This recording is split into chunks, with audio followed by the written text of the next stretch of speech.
Hello YouTube and welcome back to another Dare to Game video. Today we are covering another faction from Mount&Blade Bannerlord and going over all the lore that we have on them.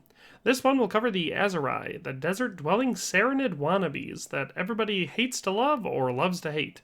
This is actually the fourth video in this series. So far I've covered the Sturgians, Battanians, and Vlandians, and I invite you to check those ones out as well, because they are full of super interesting information about each faction respectively.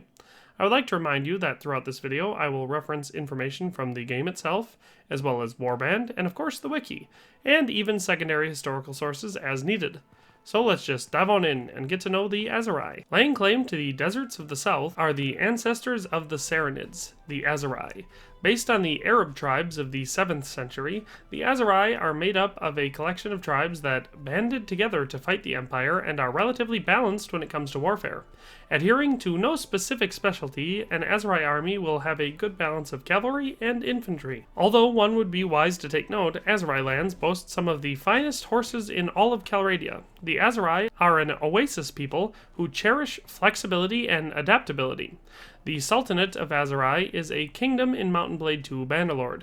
It is ruled by Sultan Unqid and occupies the shores and desert beyond the Great Southern Lake, to the south below the continent of Calradia. And we will get into that more, but for now, let's take a look at the faction leader who helms this vast expanse of hot dry land. Unqid Banu Asera is the Sultan of the Sultanate of Aserai, and the leader of the Banu Asera clan.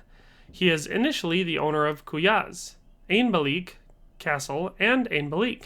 He is also one of the nobles who can talk about the Battle of Pendraic, so keep an eye out for him. His official description in the game goes as follows. The current Sultan of Aserai is Unqid. He wears his authority lightly, preferring to charm rather than to coerce, always deferring to the laws of the Banu Asera in his judgments.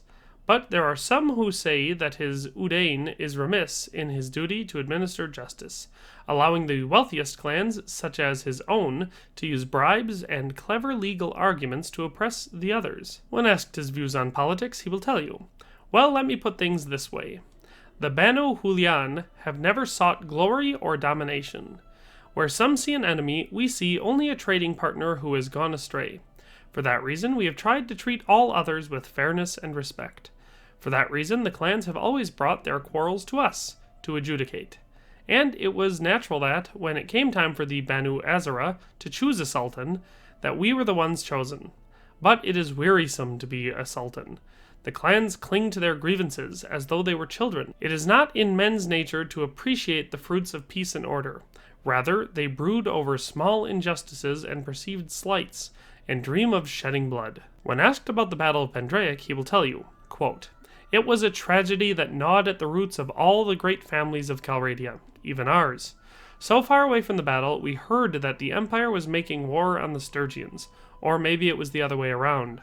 I thought that we had no stake in this quarrel, but Namir, a fiery young hero from the Banu Sarran, asked me for permission to take some young warriors eager for glory. The Empire had left us alone for a while, and Naretzes was offering silver for men, so I thought, why not? Let them help the Empire. I should have known. The best course with wars is to have as little to do with them as you possibly can.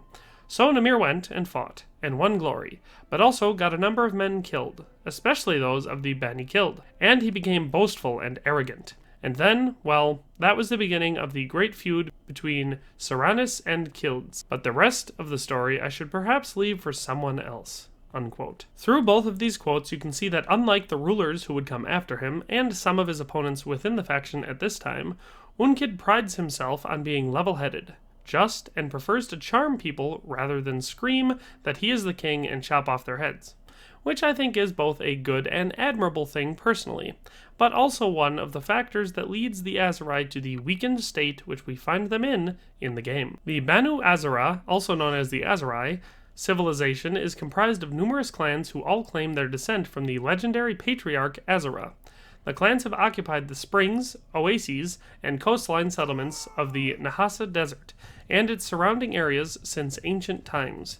The Empire, becoming weaker, has shown an opportunity to the clans, who have formed a confederation in the interests of conquest. The official description in the game of the Aserai goes as follows. The Empire, even at its heights, preferred not to send its legions into the army-devouring wastes.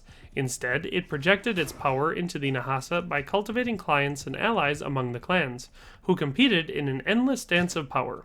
Those clans that could secure a hold on the oases won an imperial subsidy to protect passing caravans and grew rich. Those who could not were pushed into the desert, left to raise goats and camels and raid caravans until they could plot a comeback. Today, with the waning of the empire offering new opportunities and new risks, the Aserai have agreed to form a confederacy under a sultan chosen from the richest of the clans, the Banu Asera. But everyone knows that the dance has only temporarily been stopped, and at the right moment it will begin again. To the south of the imperial heartland lies the Nahasa, the Bronze Desert, ringed by mountains, hammered by the sun. A traveler coming over the passes from greener lands would first see fields of dunes, broken by gravel plains and volcanic outcrops, shimmering under the heat haze. But there is water to be found underground, trapped in depressions or beneath the wadis where the occasional flash flood rumbles by. It is in these oases that people have settled.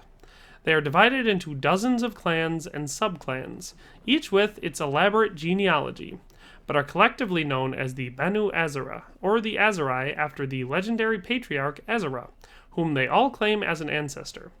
The Aserai pride themselves on flexibility, and their armies are the closest thing to a generalized faction within Bannerlord, with a reasonably balanced mix of archers, infantry, and medium spear cavalry, although the focus is greatest on cavalry. With a strong merchant tradition, their caravans are 30% cheaper to build, with a 10% reduction to trade penalties, as far as their tactics go. The Aserai usually depend on their archers to weaken you, and then try to swarm you with their infantry. Despite some major disadvantages, which we will get into, the Aserai have a number of military strengths which I think bear remembering. Firstly, they have some of the most versatile troops in the game. Their infantry and lancers both utilize throwing weapons very effectively, making them dangerous at short and mid-range. In addition to this, their horse archers, which are very effective skirmishers, also carry shields and melee weapons, making them also effective as light cavalry and infantry when necessary. Another notable advantage is actually their low-tier troops, which possess pole arms, making them less vulnerable against cavalry than most recruits. The Aserai also boast powerful mounted archers, some might say the best in the game, and all tiers in their noble troop tree possess horses, making it possible to build very effective 100% cavalry armies. However, unfortunately, these strengths are offset and often paired with serious weaknesses. So, as with most things that can be described as jacks of all trades yet masters of none, the Aserai are almost always outclassed by specialty troops for each unit type. Basically, there is a better unit out there to outclass nearly every Aserai troop type. In addition to this, their low-tier infantry is poorly armored and very fragile, making it difficult to build powerful armies without constant and great losses. Another weakness is one of their strongest infantry troops, which utilizes a great two-handed axe. These would be fantastic troops due to their great armor and heavy damage that they can deal. Unfortunately, they lack shields and are therefore turned into pincushions when facing archers. Lastly, their mounted units, although powerful, do require a warhorse to upgrade to, and warhorses are especially expensive in Aserai territory, making them an expensive and often difficult troop to attain in great numbers. In summary, Aserai recruits and tribesmen are more fragile than their low-tier infantry of other cultures, but once upgraded they become more flexible and solid all-arounders. Most Aserai units take full advantage of their loadout slots, carrying polearm, blade, shield, and a throwing weapon. This allows them to pepper advancing enemy infantry with projectiles before engaging in close combat, and to defend themselves against enemy cavalry at close range. Aserai Mamluk axemen and guards are supposed to complement their ability to stand up to enemy infantry line, but in reality, they may fall prey to enemy archers or horse archers. Since the Aserai forces make little use of axes and other two-handed close weapons outside of their dedicated axemen, they may also struggle to break enemy defensive formations. Throwing weapons and long spears are also of limited use in siege battles as opposed to two-handed weapons. Azerite Cavalry is well-rounded and balanced, but the player should take into account that access to war horses is essentially required to make best use of them. Mamluk regulars and Aserai youths can be considered light cavalry at best, and until they can be trained and equipped with war horses, they are ill-prepared against most mid-tier threats. Eventually, Mamluk regulars transform completely when upgraded to Mamluk Cavalry, as they equip bows and arrows and their default troop formation changes to Horse Archer, and once the Aserai youths and horsemen catch up and are upgraded to Aserai Ferris, the player has access to fully cavalry exclusive playstyle if they wish so, similar to, if not outmatching, the Khuzait mounted forces. Mamluk Cavalry also makes for suitable fighters on foot and in sieges, though they may prefer to not cover themselves with shields while advancing to enemy walls. When it comes to territory, the Aserai control a lot of land, but have no more towns or castles to show for it than most factions in the game. At game start, they control 8 towns: Askar, Hubiyar, Husin Falk, Iyakis, Kasira, Kuyaz, Razi, and Sanala. They also control 9 castles: Ein Balik Castle, Berihal Castle, Jamia Castle, Medim Castle, Sahal Castle, Shibal Zumar Castle, Tamna Castle, Tubilis Castle, and Ukba Castle. In addition to these settlements, they also start with 30 small villages. When it comes to the historical inspiration for the Aserai, it is pretty straightforward. The Aserai are based on the real-life Arab tribes that existed before the Islamic conquests of the 7th century.